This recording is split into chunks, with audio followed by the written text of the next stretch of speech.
Әскери баспана және Наурыз әскери баспана бағдарламалары басталып жатыр.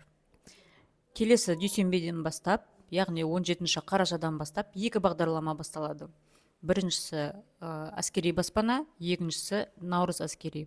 Әскери баспана бойынша бастапқы жарна 20%, екінші нарықтағы үйлерден ала аласыз, және банктың мөлшерлемесі 18% болады.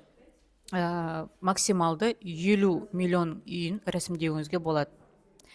Ал Наурыз әскери баспана бойынша бастапқы жарна егер де сізде 0 болатын болса, 9% бенен бірінші новостройкадегі үйлерден ала аласыз.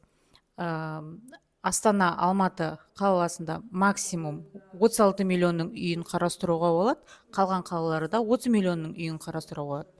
Бірінші нарықтағы үйлерден қарайсыз. Егер де сізде бастапқы жарна бар болса, және ол 20%-дан көп болса, онда максималды 80 миллионның үйін қарастыруыңызға болады. Ол жердегі банктың пайызы 9% болады. Осы уақытқа дейін әскери баспана, Наурыз әскери бағдарламаларын күтіп жүрген болсаңыз, маған жаза кетіңіз, мен сізге толығырақ бәрін айтып беремін, кеңес беремін.